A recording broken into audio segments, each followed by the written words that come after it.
Carnival Slayers.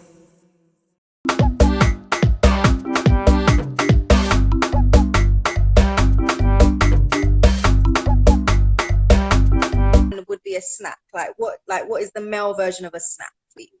Give your meat a good old rub. Yeah, boy, ow, me.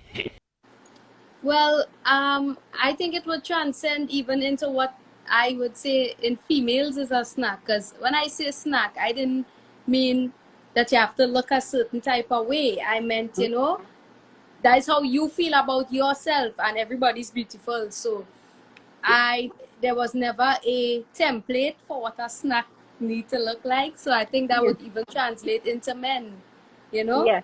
It depends on if you feel like you're a snack and you want to say, you know, you look yummy, you look delicious.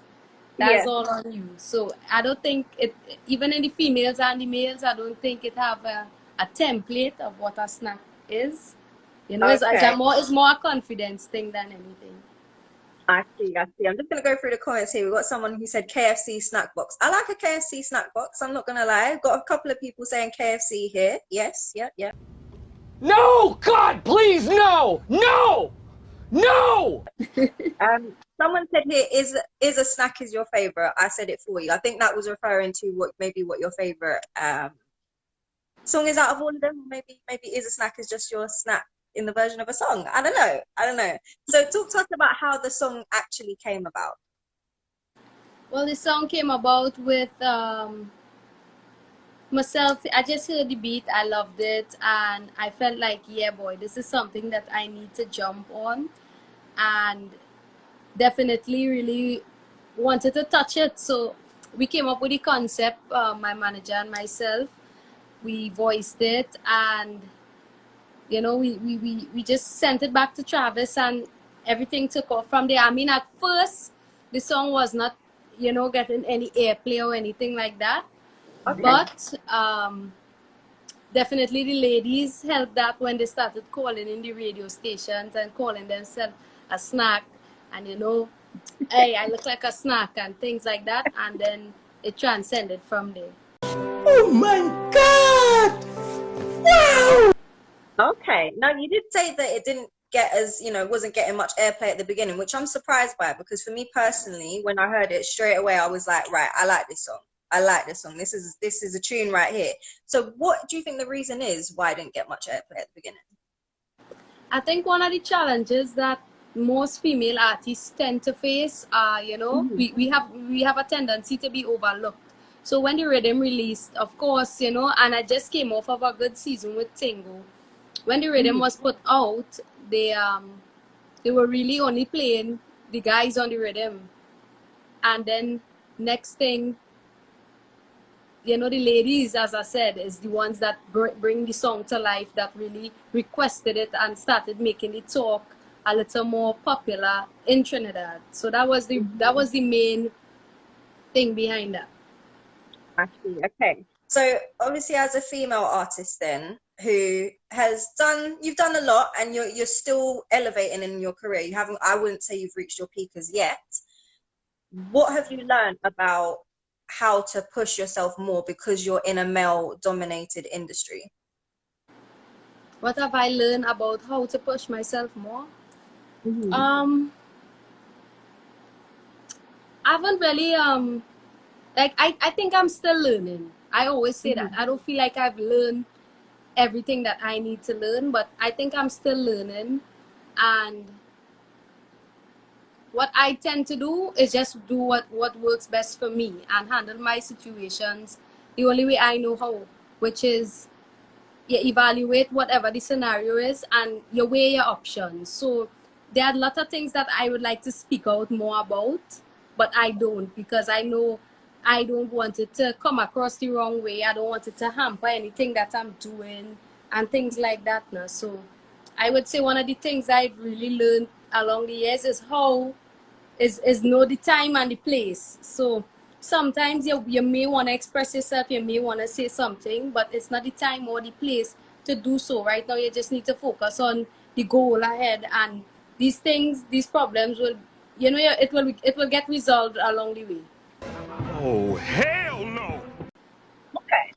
Now, this year, I would say is the year of getting cancelled. I've just noticed, like, it's like you can't do or say anything. You have to be so careful because otherwise, next thing you know, oh, cancel this person, cancel that person. So, for you, at what point did you kind of realize, you know what?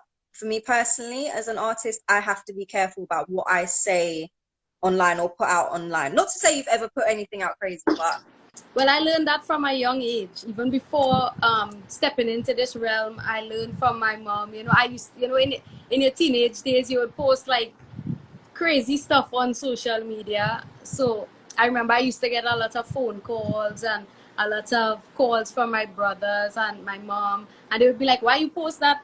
Like you shouldn't post something like that. You know, why you saying those violent things? You know, crazy things like that." Well, my teenage years, and from then, from even at a teenage time in my life, I knew that you know it's not cool to post certain things. It's not cool to say certain things, and you don't want to be putting that out there. So I done learn, you know, I done learn from a young age, even before the artist scene, that you can't just post anything and you can't just rant out there. So it doesn't look good now. mm. But for you, would you say that people are maybe taking things a little bit too far at the moment in terms of like how people react to what people put out online? Do you think sometimes we may be overreacting? I don't know if it's a case of because we're in lockdown, we focus more on things online, but This is from who? This is from which perspective you're speaking about? From so from like the perspective of people like looking online. So you know, like for example, like say obviously you're the artist. So do you feel like you would maybe be more under pressure now in 2020 about what you put online because maybe people are overreacting to it a little bit to things that they see online. the thing is, I never been that kind of personality to just rant and just say things. So yeah, I never been that kind of personality to just go on social media and sit and rant. Like everything I post is usually things that people know about me, or like little funny stuff or music. It's never really anything off or you know, any kind of touchy topics. I try to stay away from things like that because you know I don't want it to take away from me as an artist. Wait a minute. Who are you? Understood. All right. So talk to us about working with Travis World. What was that like?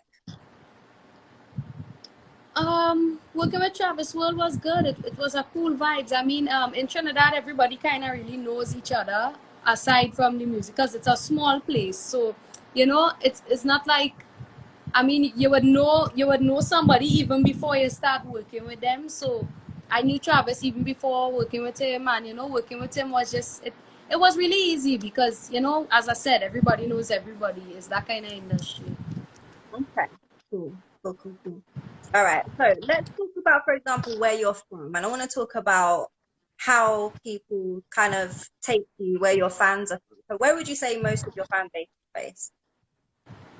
Well, it kind of split up. Most of my fan base, I would say, is between Trinidad and Toronto. Okay. Most. Then, you know, New York, of course, the US, different states, Miami, well, Florida, lots of places in Florida and things like that. And then the UK, I'm now kind of growing a fan base out there. And the Caribbean, but mostly between Trinidad and Toronto, I would say. Okay. And in terms of like how you're received in the Caribbean versus how you're kind of received in Europe, which one would you say you get more love from? Europe or Caribbean? Well, honestly, I think everybody gets more love outside of their home for some reason. I don't know why it's like that, but it's the same with me. I think Toronto shows me a like different kind of love, like a love that I didn't even expect.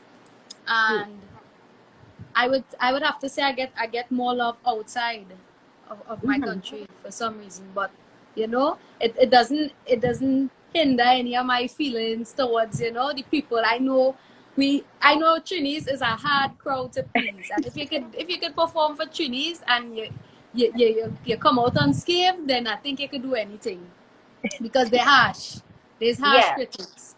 But I No think one- anything with home is always like a touchy thing. It's like a tough love. They give you like a tough love to prepare you for the wider world.